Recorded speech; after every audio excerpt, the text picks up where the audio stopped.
Jaime stood over the cooling corpse of the Mad King, his sword hand trembling with the enormity of what he had just done. Blood still dripped from the gilded edges of his Kingsguard armor, staining the white enamel in rivulets of red. The throne room was silent but for the distant sound of ravens cawing through a high window and the muffled roars of chaos echoing from the streets of King's Landing. The oppressive stench of smoke, stale sweat, and fear clung to every stone. Flames had been roaring not long ago, wildfire set aflame by the pyromancers at the king's command, until Jaime had intervened in the final, brutal moments. Yet even as relief coursed through him that the city would be spared a fiery end, he could not fully process what he had done. He had violated his sacred oath. He had killed the one man he was sworn to protect.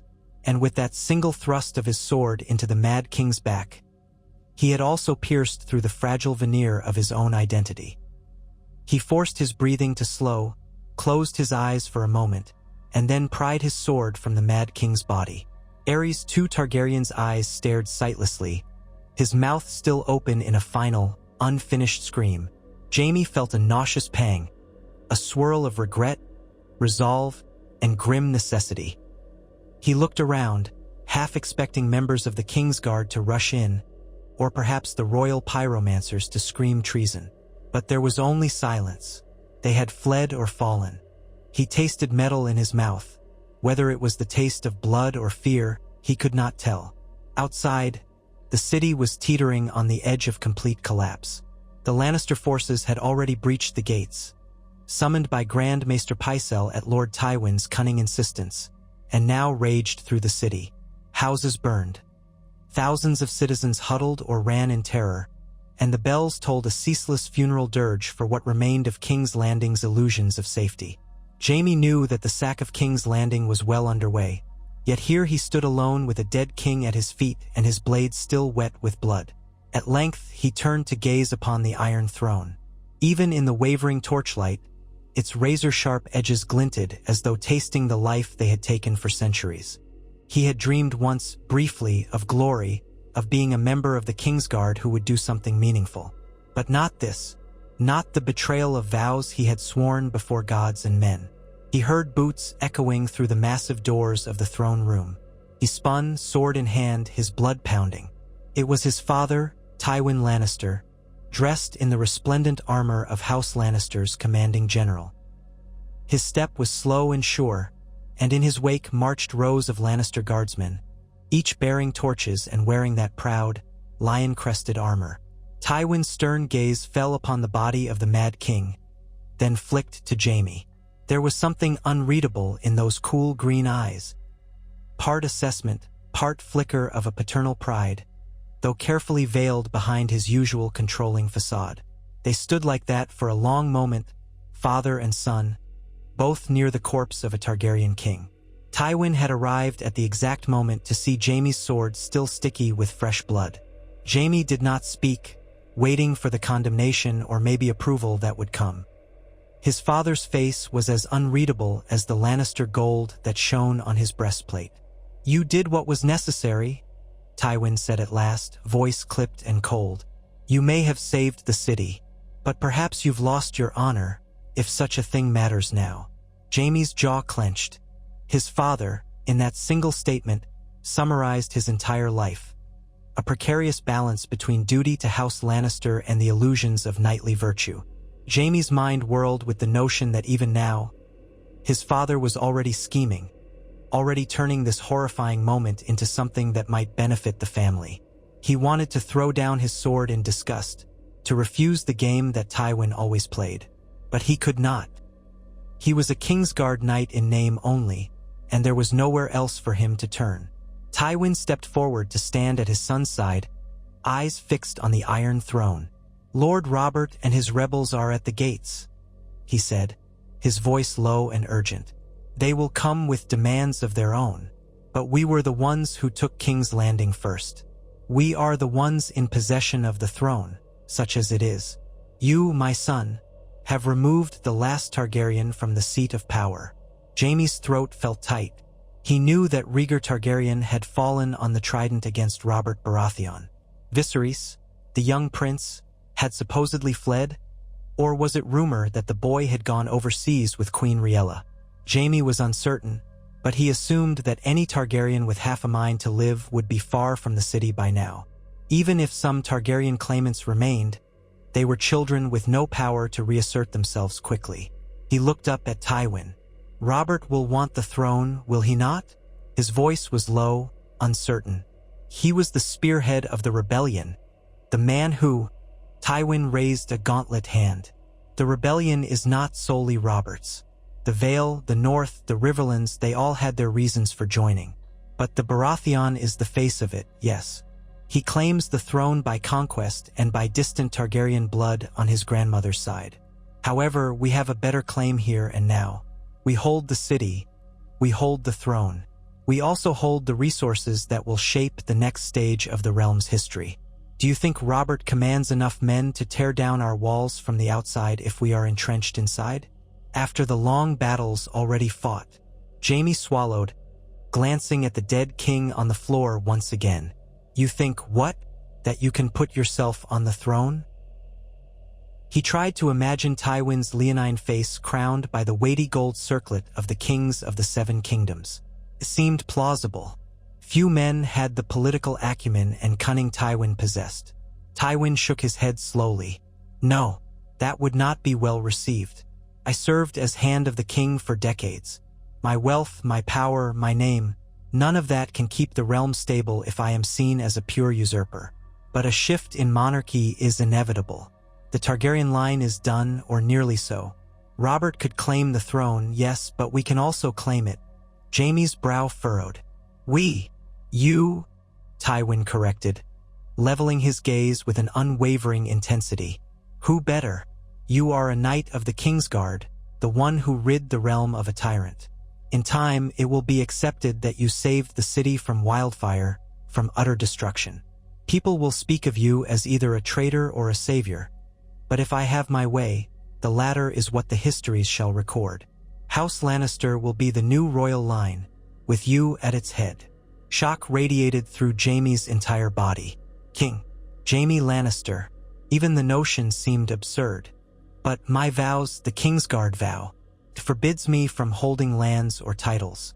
I am sworn to serve the king, not to become. Tywin's gaze hardened. Oaths? Have not your oaths already been tested enough? The city was to burn, and the Mad King would have destroyed everyone for the sake of his monstrous vanity. You saved them all. Don't cling to illusions when you can be the man who shapes the future. You stand at a cusp in history, Jaime.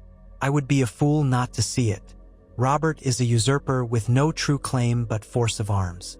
If we move quickly, if we secure the throne, his entire position is threatened, and those who might side with him will look to the Lannister gold to ensure the stability of the realm. Under your reign, I will guide you, help you keep the lords and ladies of the Seven Kingdoms in line. There will be no more foolish Targaryen madness. We shall usher in a golden age for House Lannister, and for the realm. Jaime's heart thundered in his chest. The Iron Throne loomed behind him, no longer a mere seat of a vow he had once pledged to protect, but now something else entirely, an empty seat that beckoned. He remembered how Aerys had perched upon that throne, slicing himself on its blades often. Even the Mad King's blood had not been worthy of that monstrous seat. Could Jaime do better? Could he become a king who did justice, who protected the weak, who lived up to the dream of knighthood?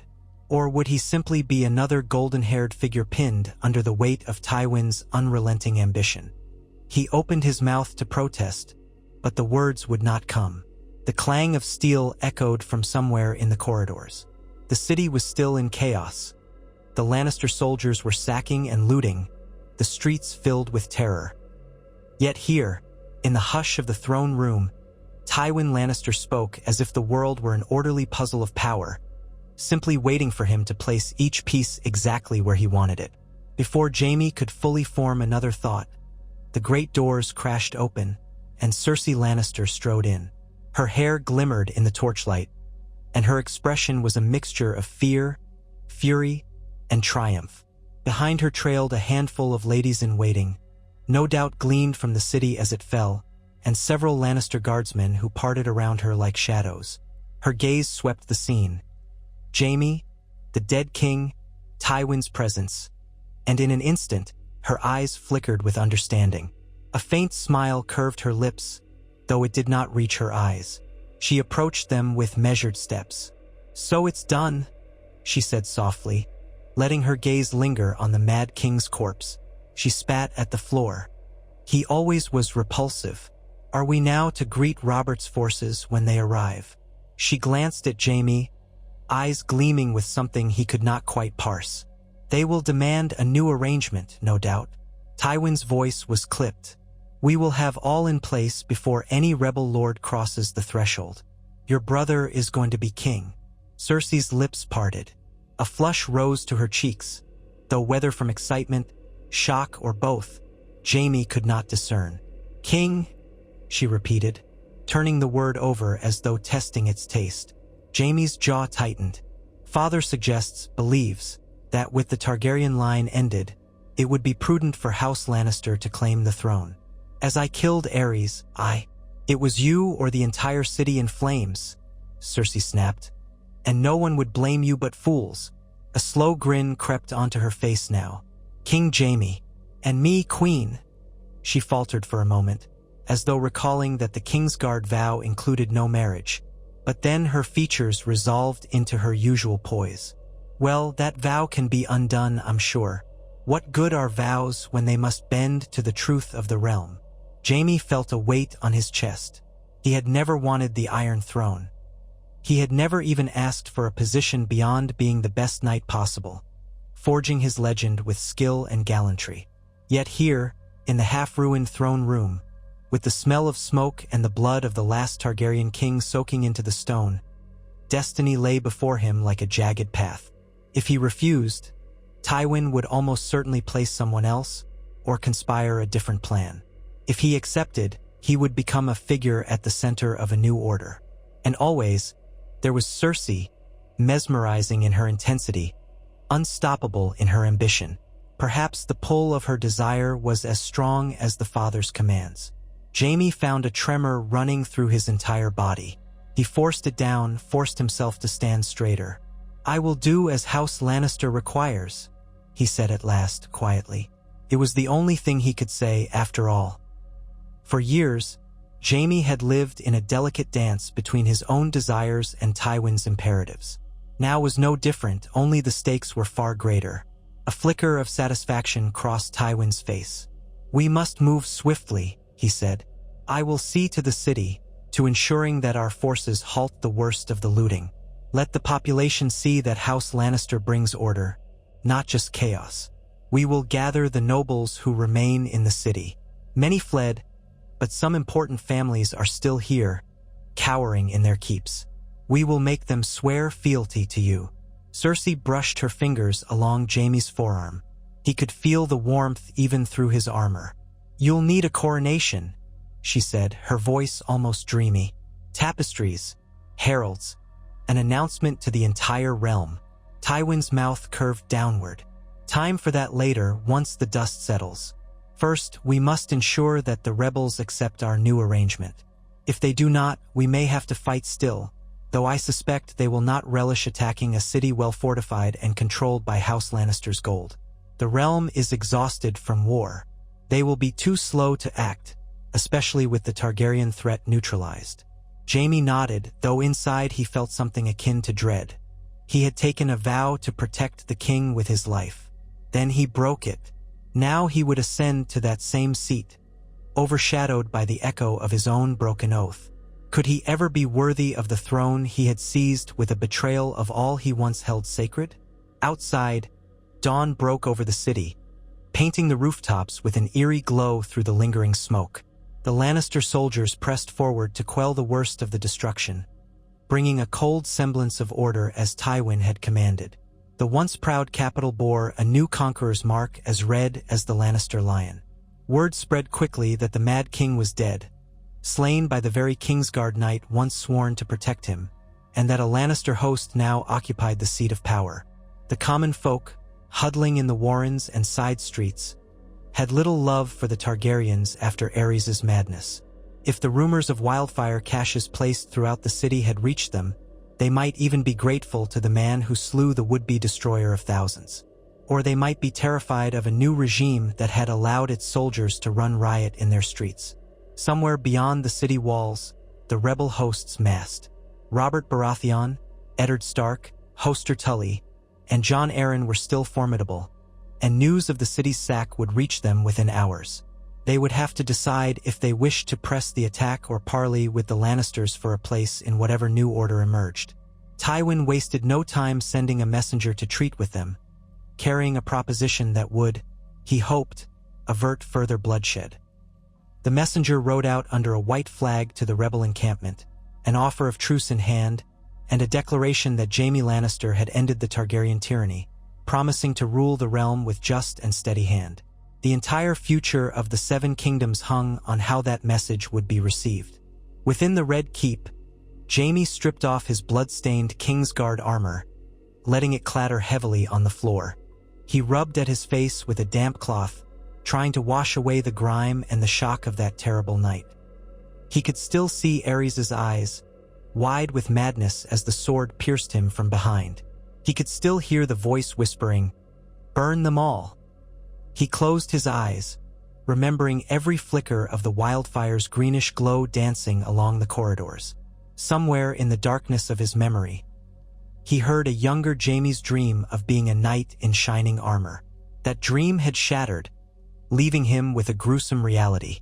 As he toweled off, Cersei appeared at his door. She entered without knocking, a wry, triumphant grin playing on her lips, though her eyes flickered with something that might have been concern. "Our father is unstoppable," she said. "Even now, he consolidates everything he can.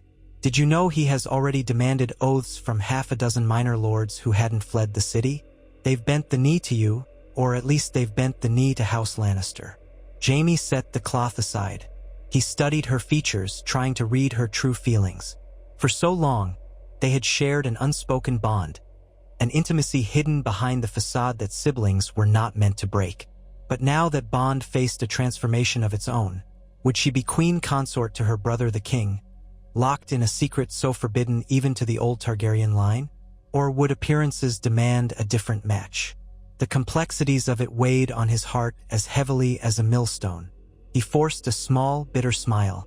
It's only a matter of time before Robert demands the throne for himself. Unless father can placate him somehow. Cersei stepped closer. Her perfumed scent momentarily overwhelmed the stink of soot lingering in the air. She placed a hand on his chest, where the golden lion of House Lannister would normally be emblazoned. Now he wore only a plain undertunic. "Father can do anything," she whispered. "But you must be king, Jaime. I have dreamed of it. Robert is an oaf. He may have hammered Rhaegar to dust on the trident, but he's no ruler. You are no Robert Baratheon. You are beautiful. You are formidable. You are mine." There was hunger in her eyes, an appetite for power and for Jaime himself. He felt his breath hitch. A surge of emotions, shame and desire, roiled in him. He stepped back, forcing her hand away. "We cannot appear too brazen," he said softly. "Not now, Cersei." She arched a delicate eyebrow. "We can do whatever we like once you're crowned. It was Targaryen tradition for siblings to wed, was it not?" The corners of her mouth twitched in amusement at his discomfort. "Not that we should do that openly, of course, but perhaps we needn't separate ourselves. Father will want an heir to the throne, and children of pure Lannister blood are the surest path to keep the crown in our family." Jaime averted his gaze, uncertain. He felt the old, intoxicating pull of Cersei's presence and also the crushing pressure of 1,000 unspoken truths. Before he could speak, a knock sounded at the door. One of Tywin's functionaries, a tall, reedy man with a hawk-like nose, bowed awkwardly. "Your Grace," he addressed Jaime somewhat clumsily. "The hand of the king, Lord Tywin, requests your presence in the Solar. Urgently." Jaime swallowed. Hearing those words, "Your Grace," felt unnatural. He nodded, waved the man away. As Cersei departed, tossing him a seductive smile over her shoulder, Jaime dressed in fresh clothes of crimson and gold, the colors of House Lannister.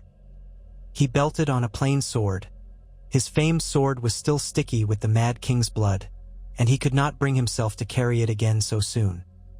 He found Tywin in a surprisingly small solar, one that had once been used by Lord Commander Gerald Hightower of the Kingsguard for private discussions. Only a handful of men accompanied him: Kevin Lannister, Pycelle, and a couple of scribes. The table was strewn with Raven's parchments, half-written letters, and sealed documents. Outside the narrow window, one could hear the faint roar of the city's uneasy stirrings. Tywin scarcely looked up as Jaime entered. "Close the door," he said. "We have much to discuss. You must send declarations to every corner of the realm, proclaiming the end of Targaryen rule, your ascension to the throne, and the reason for it. Make it clear that Aerys sought to burn the city and that you prevented its destruction." Jaime stood by the table, feeling the swirl of events whirling around him. Will that be enough to stifle the rebellion's claim that Robert Baratheon is rightful king by victory? Tywin steepled his hands. It might be enough to sway many.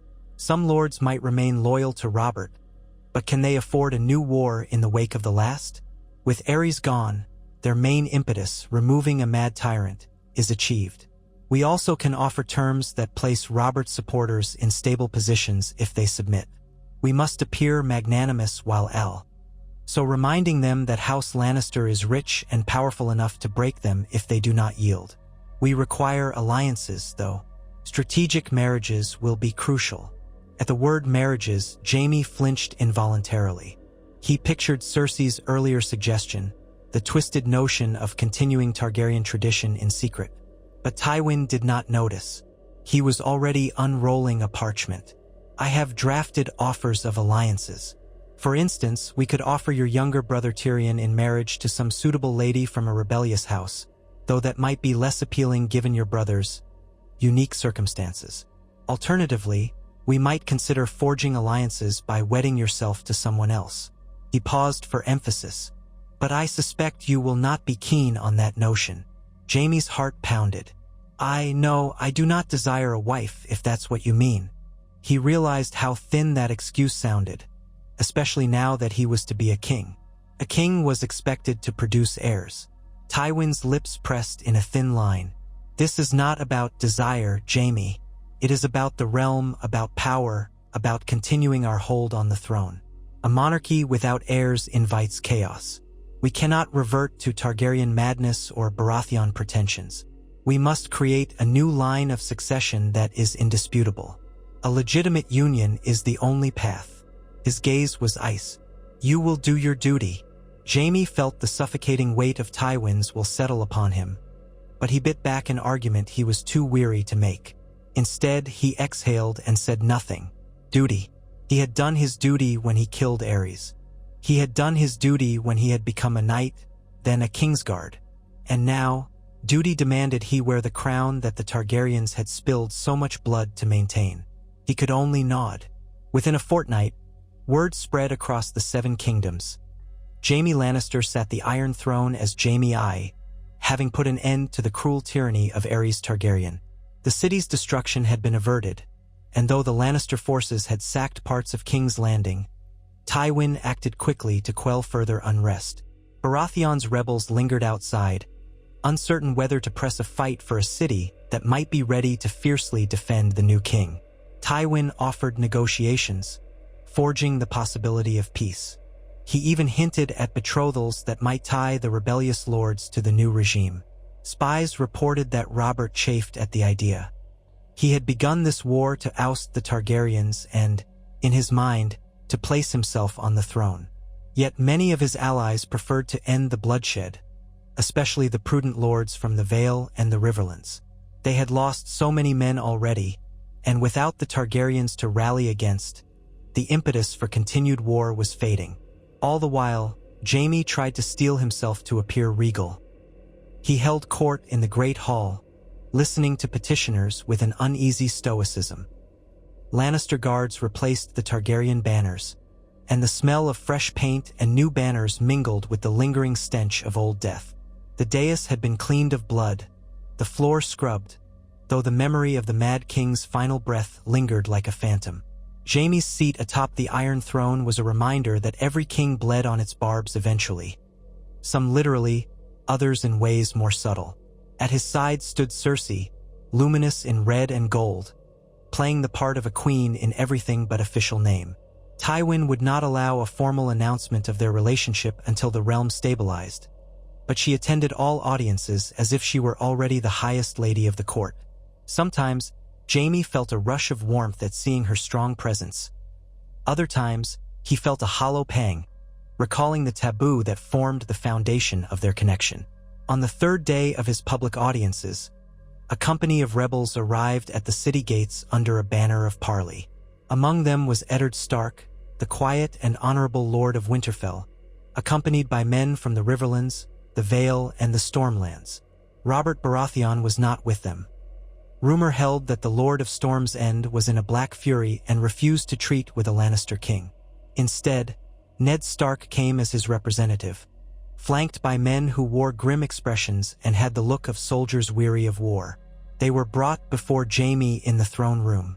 Tywin sat to one side, flanked by Kevan and other Lannister loyalists. Cersei stood behind Jaime's shoulder, her chin raised. Jaime studied Ned Stark. The man's gray eyes flicked to the Iron Throne, then to Jaime, and a muscle in his jaw tensed. Jaime recalled the moment he had found Ned Stark in the Red Keep after the sack in the original timeline of events, so to speak, though now everything was different. He was not just a Kingsguard knight. He was the new king. Lord Stark, Jaime began, trying to summon a tone of princely authority. I welcome you to King's Landing, though I wish it were under better circumstances. Stark bowed stiffly, not kneeling. Your Grace, he said, voice tight. He did not look like he relished the words. We have come to treat with you, to understand your intentions for the realm now that the Targaryen rule is ended. Jaime nodded. I intend to keep the realm safe and at peace, he said. I have halted the violence within the city. My father has begun ensuring that no further atrocities occur. The Mad King is dead, and I believe we can all agree that his madness had to end. The question before us now, shall we continue to spill blood, or shall we build a lasting peace? Ned's gaze flicked to Tywin, then back to Jaime. Robert Baratheon believes that he has a rightful claim to the throne, he said bluntly. He has bled for it. He has risked all in the name of freeing the realm from Targaryen tyranny. Jaime straightened. And so have I, he returned. It was my hand that stopped Aerys from burning this city and every innocent within it. I did so at great personal cost. He could not keep the slight bitterness from his voice. One might argue that Robert's actions only made it possible to depose Aerys by weakening the Targaryen forces, but I am the one who was there at the final moment, who risked my soul and my oath to spare the realm the horror of wildfire. I have no desire to continue fighting. I propose that Lord Baratheon and his allies accept my reign, and in return, I shall grant them positions befitting their status. Let us unite the 7 kingdoms anew under a Lannister crown. Stark's face was impassive. That is a generous offer. Yet Robert is not the only one with concerns. The men of the North, the Riverlands, the Vale, they have lost friends and family in this war. They need assurance that the new regime will not be just another tyranny, with a different name. Will you punish those who fought against you? Will you exact vengeance? Tywin cut in smoothly. House Lannister is prepared to offer full pardons to all who fought in the rebellion, provided they swear fealty to King Jaime I. There shall be no retributions beyond what is necessary to keep the realm stable. Indeed, we have offered suitable marriages and alliances to ensure that these bonds are more than words on paper. Stark considered this. And what of Robert? He desires the throne for himself. He believes he is next in line through Targaryen descent from his grandmother. Jaime felt a surge of frustration. He wanted to snap that Robert's claim was tenuous at best, but he forced restraint. Is it wise, he asked carefully, to pit that claim against the reality that I sit the Iron Throne now, that the city is under my protection, and that House Lannister commands the largest reservoir of gold in the land? More war will only bring more suffering. We all have bled enough. Ned Stark's mouth was set in a grim line. I will take your offers to Robert, but I make no guarantees." Jaime nodded, then gestured to a scribe. "The terms are written here. I wish for Robert's acceptance. If he refuses, I have no choice but to prepare for more conflict." Stark inclined his head. He turned to leave with his retinue, but paused. "Your Grace, may I speak plainly?" "Always," Jaime replied, though apprehension twisted in his gut. "You wear that crown because you killed a king you were sworn to protect." Ned's tone was not laced with open hostility, merely the blunt honesty for which the North was known. "I do not question your reasons. Perhaps they were just. But kingship is more than a seat and a title. It demands righteousness, justice, and a willingness to sacrifice for the greater good. If you do not live up to those virtues, the realm will tear itself apart again." Jaime felt the weight of Stark's words like a hammer blow. "I understand," he said quietly, though inwardly he questioned whether he truly did. "And you are right. I must earn the realm's trust." Stark gave a curt bow and departed. Tywin dismissed the court soon after, and Jaime rose from the Iron Throne, the cold metal pressing into his back as he stood. He retreated to his private chambers, ignoring the courtiers who sought to bend his ear, ignoring the swirl of rumors and questions that dogged every step. He felt as though he were wandering a labyrinth. He had no map, no clue how to escape the twisted corridors of power that constantly threatened to close in. Cersei was waiting for him, sprawled elegantly in a chair near the hearth, a goblet of wine in her hand. "I saw Stark's face," she said, smirking. He looked as though the smell of lion in the throne room offended him. Jaime sank onto a cushioned bench, letting his head fall back against the wall. "He has reason," he said. "I was the Kingsguard who murdered his king. It doesn't matter that Aerys was mad, that I saved thousands of lives. Stark sees treachery. Perhaps I see it in myself as well." Cersei's eyes narrowed. "He is a fool if he thinks that. He should be grateful. He would have lost his precious sister, father, friends, everyone, if the wildfire had been unleashed." Jaime smiled wearily. "Sometimes I wonder if my father or you understand men like Ned Stark. He operates by an internal code that is as rigid as Valyrian steel.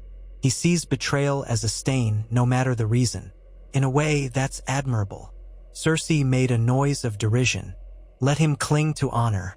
You are king now, Jaime. You have the city, the seat, and soon the fealty of the realm. If Robert Baratheon still wants to challenge you, he will be forced to march on King's Landing. Do you think even his allies have the stomach for that, after so much bloodshed?"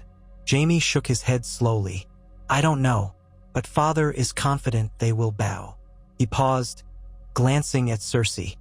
"He also insists I marry soon. A queen must be at my side, for legitimacy." She sipped her wine, her gaze unflinching. "Let him think what he will. You will wed some highborn lady from one of the rebellious houses, presumably. It will keep them content, pacify them. Our father is not a man who fails to see the advantage of a strong alliance sealed by marriage." His chest tightened. "Cersei," he began. She gave a lazy shrug, though her eyes flashed. "I know. You don't want it. Neither do I. But it might be the only way. And if you must marry, we can still be what we have always been. Nothing can truly stand between us, Jaime." He felt a whirl of conflicted emotions, but no time for further reflection, as a knock sounded. A page stepped inside, breathless, announcing that Tywin demanded his presence in the council chamber. With a heavy sigh, Jaime pushed himself to his feet. The reign of Jaime Lannister was barely a fortnight old, and already it felt as though he were wading through a mire of compromises and moral quandaries. In the council chamber, Pycelle awaited them with a letter just arrived from the rebel camp. Tywin sat stiff-backed, reading over Pycelle's shoulder. Kevan Lannister hovered nearby, along with Varys the Spider, who had remained in the city but had been oddly quiet since the Mad King's death. Some believed Varys was in league with the Targaryens. Others said he was loyal to the realm alone.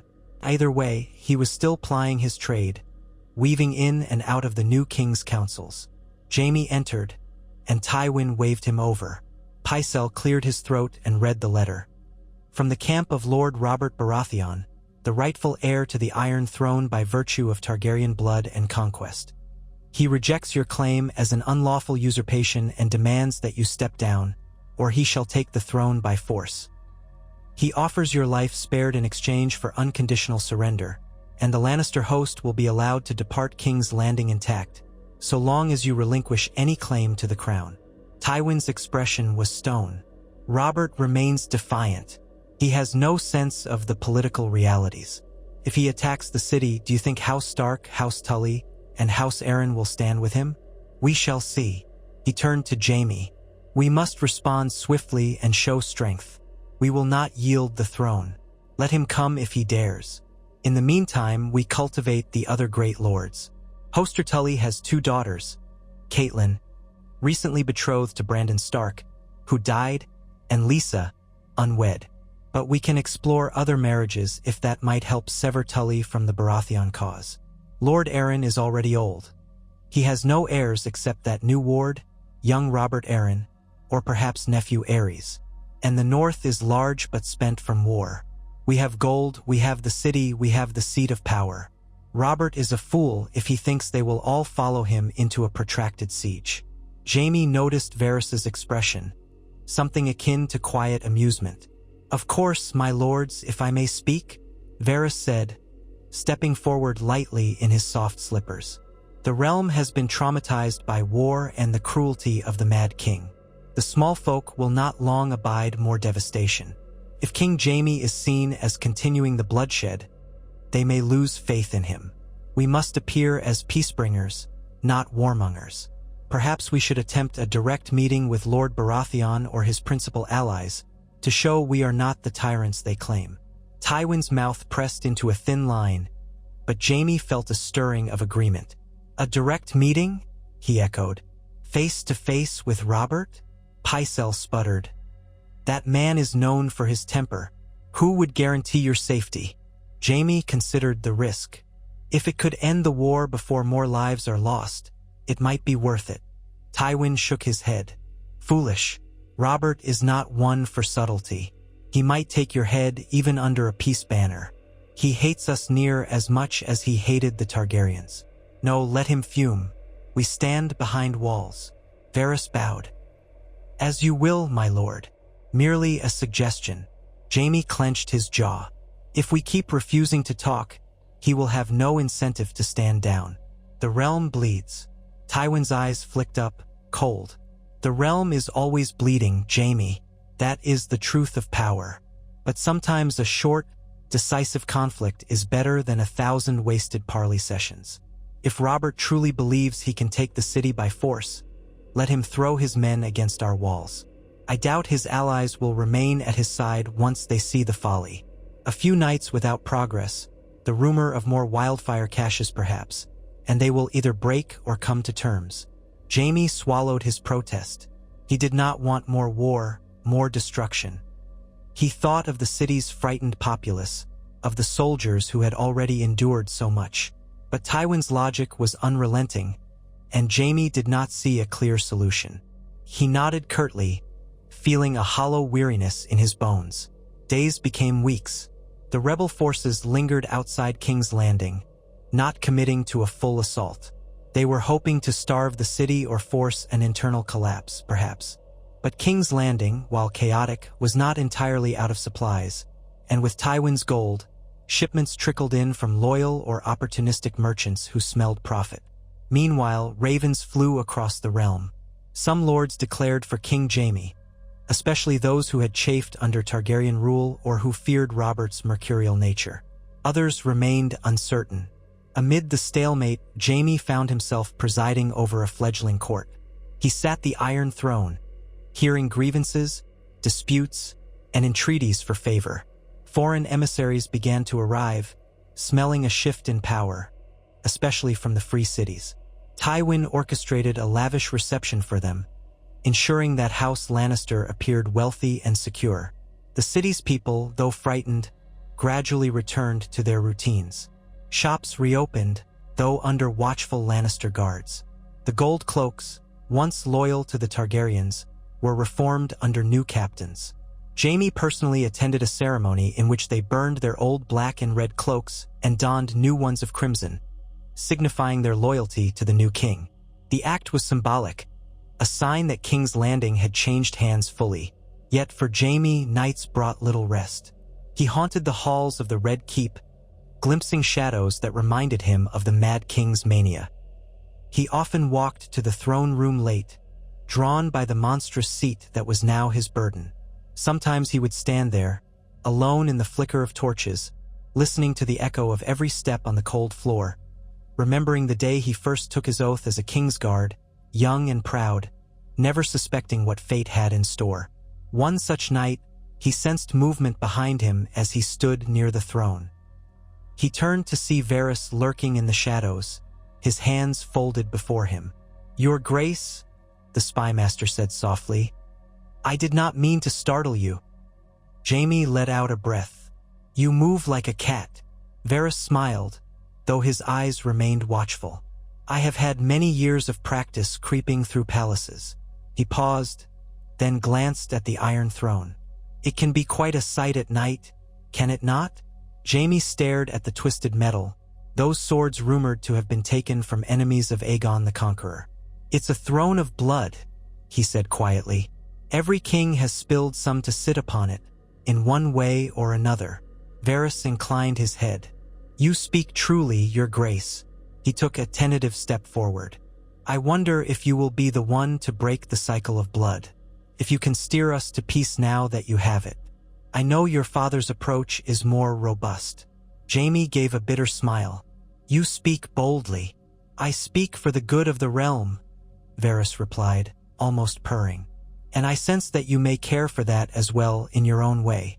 I see how you hold court, how you seem reluctant to crush the people under your boot. Yet your father is a formidable presence. He has his own vision of what the realm should be. The question is, does the realm belong to Tywin Lannister or to King Jaime?" The question unsettled Jaime.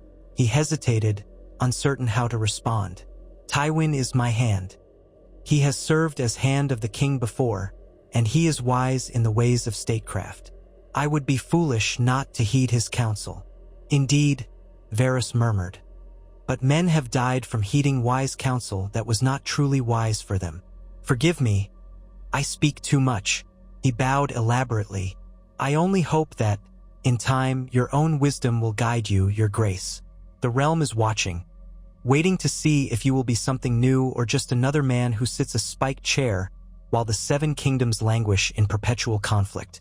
Jaime watched as Varys slipped away, leaving him alone with the faint crackle of torches and the distant howling of the wind through the high windows.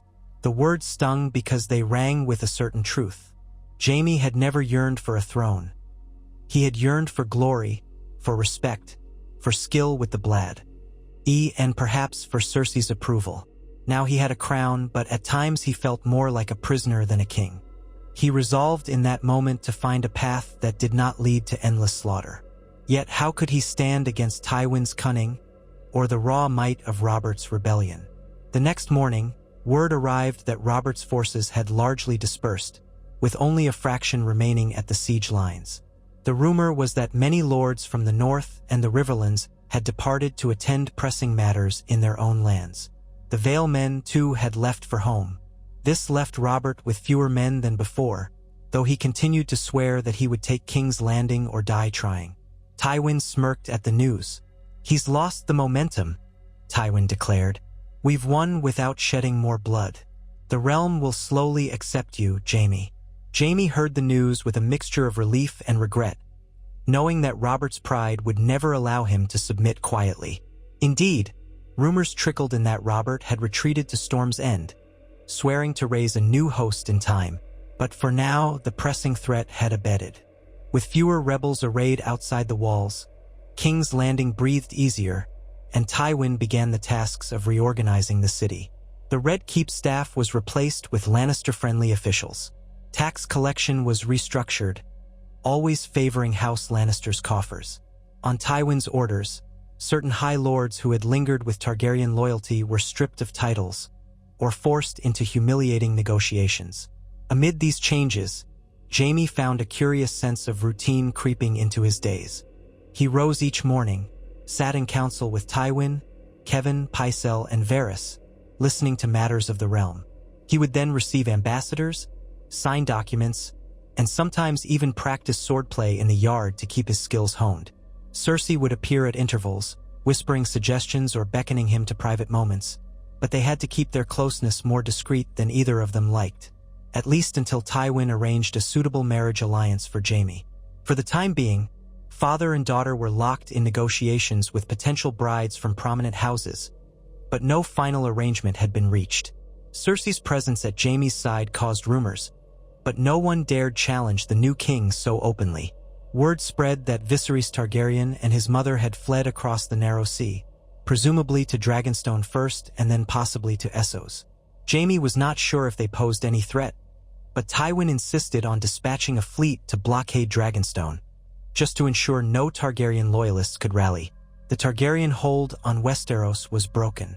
Some small pockets of loyalists might remain, but the Mad King's death had shattered their morale, and few had the appetite to restore a monarchy known for its final occupants' madness. As autumn deepened, the city returned to a semblance of normalcy under Lannister rule. The Gold Cloaks patrolled the streets, more systematically enforcing order. Building repairs were undertaken on the damaged sections of King's Landing, though the common folk grumbled about taxes and the presence of Tywin's men. Still, better that than the chaos of repeated sackings and wildfire conflagrations.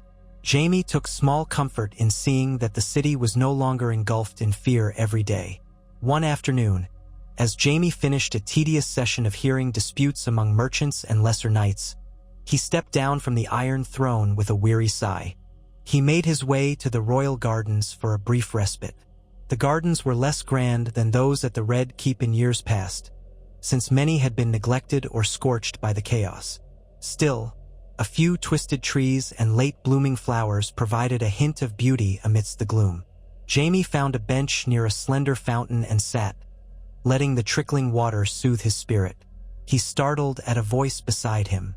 "A lovely spot, is it not?" Tyrion Lannister emerged from behind a hedge. Jaime's younger brother had been scarce since the sack of King's Landing, often closeted with his own pursuits, but he was never far from the center of any intrigue. Jaime offered a small smile. "Tyrion, I did not see you there." Tyrion shrugged with a mischievous grin, leaning on his cane. "Forgive me for my stealth. Sometimes it's good to remain unnoticed, especially when the realm is adjusting to a new king." He glanced around, his mismatched eyes taking in the fountain, the flowers, and the battered walls beyond. "I must say, brother, you look more exhausted than I would have expected a king to look.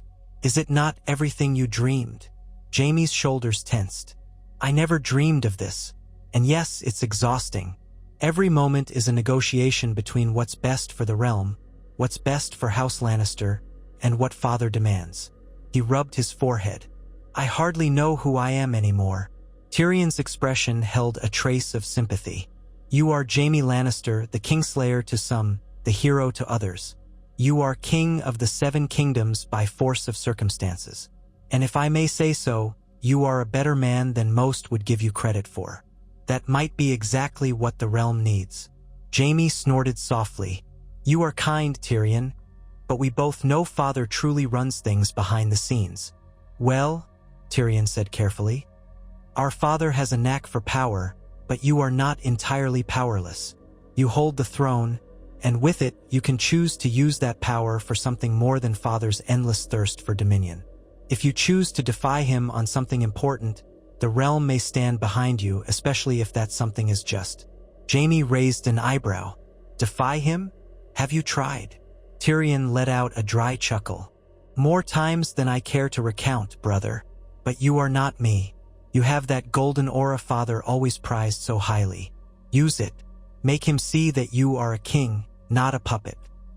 And if you do so wisely, you might find yourself forging a legacy that washes away the stain of the Mad King's demise."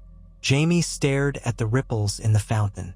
"Perhaps, but if I push too hard, father might overshadow me entirely or find a way to manipulate events." Tyrion gave a theatrical bow. I have every confidence you will find a way, dear brother. If you ever require my humble counsel, I stand ready." Jaime looked up, meeting Tyrion's gaze.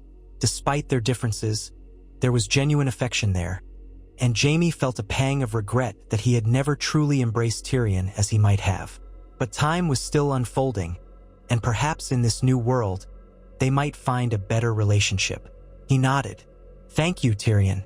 I may just do that." By late afternoon, Jaime was back in the council chamber, where Tywin laid out the next steps. Envoys from Highgarden had expressed a willingness to acknowledge Jaime's kingship if certain trade concessions were granted, and if Margaery Tyrell was considered as a future queen. Pycelle droned on about the details, while Kevin made notes. Tywin studied Jaime's reaction. Jaime forced himself not to flinch at the idea of wedding a Tyrell girl. He knew next to nothing about Margaery, other than she was quite young and said to be pretty and clever. But the notion of forging ties with the Reach was appealing, especially if it countered Robert's sway. He cleared his throat. "Very well. I shall meet with the Tyrell envoys and consider the marriage proposal. At the same time, we should continue to explore other alliances. I do not want to commit too hastily." Tywin inclined his head. "Wise. We want them hungry for our favor. The more that each region believes we might choose them, the more they will vie for our good graces. We can set them against one another, bidding for the queenly seat." He said it with a glint in his eye, the same glint Jaime had seen him wear when he engineered the downfall of House Rain. Varys chimed in. "The Tyrells are wealthy and powerful. Their grain feeds much of Westeros. Securing them would make your reign far more stable, your grace. But do tread carefully. The Tyrells are known to be cunning in their own way." Jaime nodded. "I will consider it carefully." The door opened, and Cersei appeared, her face drawn and urgent. She did not care that the council was in session. She approached Jaime with quiet intensity. "I apologize for the interruption," she said coolly, though she barely glanced at Tywin. "I must speak with his grace at once." Tywin frowned, but Jaime rose. "Very well. Let us step aside." He ushered her to a small antechamber. Her voice trembled with anger. "Father means to wed you to Margaery Tyrell, does he not?" Jaime closed the door behind them, exhaling. "He means for me to consider it. He's only just brought me the proposal. I have not agreed." She grabbed his arm. "You know it will not end there. Father will force the match. He wants the Tyrell armies, their influence, their gold. He wants to cement this monarchy so thoroughly that even Robert's ghost of a rebellion can never revive. Once he sets his mind to it, you will not escape." Jaime felt the old, stubborn ache rise in him. "What would you have me do, Cersei? Spurn every alliance and risk the entire realm's faith? You know we need the backing of the great houses, or Robert will return with an army someday." She pressed her lips together, her eyes bright with frustration. "We can find other ways, other houses. Anyone else. Even the Martells, if you must, though we know they hate us. Or perhaps an alliance with the Vale or the North. Anyone but the Tyrells, if Father is pushing them so hard. Gods, Jaime, we have only just begun to shape this realm. Must we be parted by Father's scheming so soon?" He touched her cheek gently. "I do not want to marry Margaery Tyrell or any other woman, but I am the king, and a king must do his duty. Or Father will do it for me, with or without my consent." Her face twisted in defiance. "We can." A knock on the antechamber door cut her short. Kevin Lannister's voice sounded. "Forgive me, your grace. Lord Tywin requests that you and Lady Cersei return. There is more to discuss." Jaime sighed. "We'll speak again later." Cersei gave him a furious look, but composed herself before stepping back into the council chamber. Tywin eyed them with mild disapproval, but said nothing. The council continued. Letters were drafted to the Tyrells, to the Martells, to the Arryns, and to others, each carefully worded to suggest that King Jaime was open to alliances, open to bringing the realm together under his fair rule. Tywin hammered out the details with the skill of a veteran politician. Jaime felt more like a figurehead than ever, though he did force Tywin to soften one or two demands that seemed too harsh. Privately, He wondered if Tyrion's words about forging his own path might be the key, yet it was difficult to see how he could act against his father's iron will in these delicate negotiations. Night fell, and Jaime found himself alone again in his chambers. He poured a cup of wine, stared at the dancing flames in the hearth, and tried to imagine a future in which he was not a puppet king. He imagined forging a realm at peace, where justice truly reigned. He might even redeem himself in the eyes of men like Ned Stark. But it felt like a child's fairy tale. The cunning he saw around him, the weight of his father's ambition, and the looming threat of Robert Baratheon all suggested that the Game of Thrones was far from over. Blood might still flow before the end. In the weeks that followed, negotiations with the Tyrells advanced swiftly. They were eager to have their daughter become queen, elevating the status of Highgarden immeasurably. Meanwhile, other houses made overtures, but none so boldly as the Reach. Tywin considered it the perfect arrangement. Secure the breadbasket of the realm behind Jaime, reinforce the city's supply lines, and present a united front to any who might challenge Lannister rule. Cersei grew increasingly cold. She attended court in regal splendor, but her eyes glinted with bitterness whenever the topic of Margaery Tyrell arose. Jaime tried to placate her, but there was little he could say that would ease her anger. The more it became apparent that he would be forced to marry the Tyrell girl, the more distance Cersei placed between them, as though spurning him first before he could break the bond they shared. A part of Jaime wanted to break from all these entanglements, to shatter the illusions that one marriage of convenience could hold the realm together. But Tywin's iron logic was unassailable, and the notion of continued strife wore heavily on Jaime's conscience. If marrying Margaery Tyrell prevented another war, was it not worth the sacrifice? Finally, the day arrived when the Tyrell emissaries brought Margaery herself to King's Landing, a sweet-smiling, dark-haired girl of about 15. She carried herself with a grace and poise beyond her years, and Jaime could see in her eyes a flicker of intelligence that belied her youth. She curtsied before the Iron Throne as Jaime greeted her. Tywin stood nearby, satisfaction emanating from him like a heavy perfume. "Your Grace," Margaery said in a soft, musical voice. "Highgarden is honored to stand with the new king who saved the city from the Mad King's fires." Jaime managed a polite smile, though he felt hollow inside. "Lady Margaery, it is my pleasure to welcome you to King's Landing. I look forward to speaking with you about our future union." She glanced up, her large brown eyes flicking to meet his. "As do I. May we ensure the realm's peace and prosperity together." Applause from the watching courtiers echoed in the throne room. Outside, horns sounded, signaling the official arrival of the Tyrell host. Jaime could practically feel the realm shifting beneath his feet, as though locking into a path that Tywin had meticulously laid out. The wedding would take place soon, before the year was out if all progressed smoothly. Another show of power and wealth, lavish enough to remind every lord in Westeros that House Lannister held the keys to the kingdom now. Cersei left the throne room before the introductions were finished, her absence conspicuous. Tywin gave her a sharp look, but said nothing. The courtiers whispered behind their hands, but Jaime could not chase after her. He remained on the Iron Throne, receiving compliments and fealty from the Tyrell envoys, nodding as they praised him for his wisdom and speaking glowingly of the alliance. If only they knew how little wisdom he felt he possessed in that moment. Late that evening, after feasting with the Tyrell party and ensuring that all the necessary courtesies were observed, Jaime slipped away to find Cersei. He searched her usual haunts, the royal apartments, even the queen's old chambers, but she was not there. Finally, he descended to a secluded courtyard near Maegor's Holdfast, where he knew she sometimes took solitary walks. He found her gazing at the moonlit sky, a cloak drawn about her shoulders. She turned as he approached, her eyes brimming with unshed tears. "So you've decided," she said, voice trembling. "You'll marry the Tyrell girl." He came closer, tentatively reaching a hand toward her. "I have no choice." Cersei's laugh was bitter. "There's always a choice, Jaime." He hesitated. "If I refuse, Father will see it as a threat to the stability of the realm." The Tyrells might see it as an insult. They could join with Robert or any other pretender. More war, more blood. I can't. I won't. She shook her head, her golden hair catching the moonlight. And what of us? Jaime's throat constricted. What can we do but continue as we have? We must keep it secret. I can still. Her anger flared.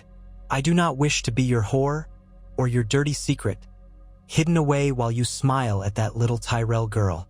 Is that what you offer me? Pain twisted in Jaime's chest. I offer you what little freedom we can manage. I never asked for this. I didn't want to be king. You know that. But you are king, she shot back. And you could do something. You could say no. You could claim that the king's will matters more than the hands. But instead you bow to father's demands. He spread his arms helplessly. I do not have the strength to tear this realm apart again just because I want you, Cersei. Tears finally slipped from her eyes. She wiped them away angrily. Then you are not the man I thought you were. Or perhaps you are exactly the man father raised you to be. She pushed past him, leaving him standing alone, the moonlight reflecting off the tears on his own cheeks. Days turned into weeks as final preparations for the royal wedding progressed.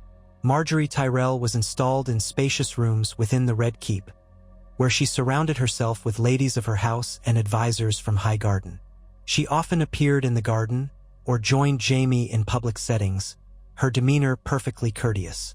Jaime sensed beneath her gentle exterior a shrewd mind, but she betrayed no sign of dissatisfaction with the arrangement. Meanwhile, Tywin orchestrated every detail, from the guests to the menu. He even invited lords from Dorne, though the Martells were less than eager to attend a Lannister wedding after the Targaryen downfall. Still, the tokens were sent out. The king was to be wed, and all the realm should witness. In the midst of these preparations, news arrived from Storm's End. Robert Baratheon had apparently gone hunting and suffered a severe injury, possibly from a boar. Rumors were uncertain, but many claimed that Robert was gravely wounded and not expected to recover. Jaime received the announcement with a storm of conflicting emotions. Relief that perhaps the main threat to his crown would be removed. Pity for a man undone by a simple boar after surviving so many battles, and lingering guilt that he had never tried to forge a true peace with Robert. Tywin was characteristically unruffled. If Robert dies, the Stormlands will fall to his younger brother Stannis, or perhaps Renly. We can manage them. Neither has Robert's martial flair or the same personal claim. The realm grows ever more secure under your rule, Jaime. Jaime merely nodded, feeling an emptiness in his chest. He did not relish the idea of Robert's death, but neither did he see a different path forward. As the wedding day approached, Cersei withdrew almost completely. She appeared at formal events with a brittle smile, but she evaded Jaime's attempts to speak privately. She spent more time exchanging letters with certain courtiers, plotting something that Jaime could not quite discern. Tyrion offered Jaime a few cryptic warnings. Cersei is not one to accept father's will quietly. Keep watch on her, brother, or she may do something dramatic. But Jaime had little energy to confront her. He was drowning in obligations, hammered from all sides by father, council, and the restless new court. His wedding day loomed like a guillotine, poised to sever him from the last vestiges of a life he once knew. On the eve of the ceremony, Jaime stood on the balcony of his royal chambers, gazing over the city. Torches lit the walls, and a hush seemed to fall over King's Landing. The air carried the faint tang of salt from Blackwater Bay. He remembered the night he killed Aerys, how the city had been on the brink of wildfire. He had saved them all, yet had damned himself in many eyes. Now he was their king, about to marry a girl he barely knew, to secure a realm that might still crumble at any moment. Was it worth it? He turned to see, to his surprise, that Cersei had come in behind him. She wore a simple gown of black, her hair unbound. She looked at him, a swirl of emotions in her eyes. Anger, sorrow, longing. "I came to say goodbye," she whispered. His heart twisted. "Goodbye." Her lips parted, trembling.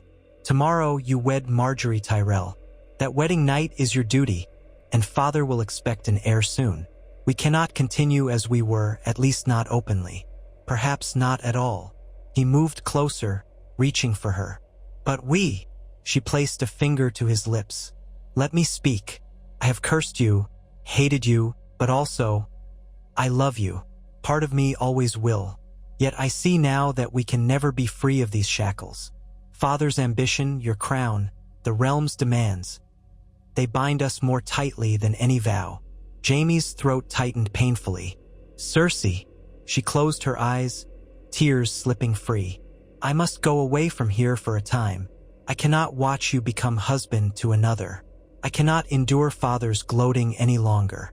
I've arranged to leave for Casterly Rock, officially to oversee Lannister affairs there. Kevin will accompany me, and father will not object too strongly since someone must manage our seat. But in truth, I'm running, Jaime. Running from what we've become." He felt a desperate pang. "Don't, please." She shook her head. "We cannot stop the wedding. It's done. You have your crown and soon a queen. Rule well. Perhaps this is what you always wanted, even if you never admitted it. Glory, power, a chance to be a legend. King Jaime, who killed the Mad King and saved the realm. They will sing songs of you one day." He took her face in his hands, tears burning in his own eyes. "I never wanted the throne.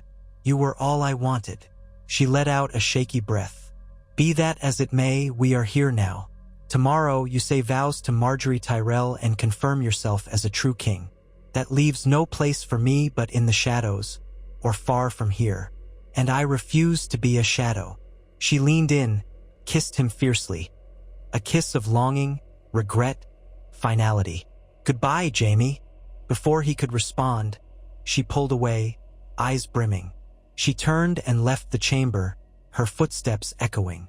Jaime stood there, trembling, tears falling unchecked. He wanted to go after her, to renounce the wedding, to do something. But the weight of the realm pressed on him like 1,000 chains. He was King Jaime I, and the realm demanded its due. In the distance, the bells tolled, a somber note in the hush of the night. For a moment, he closed his eyes, remembering the boy he once was, who dreamed of being a knight of honor. And he wondered if that boy had died on the day he stabbed the Mad King in the back.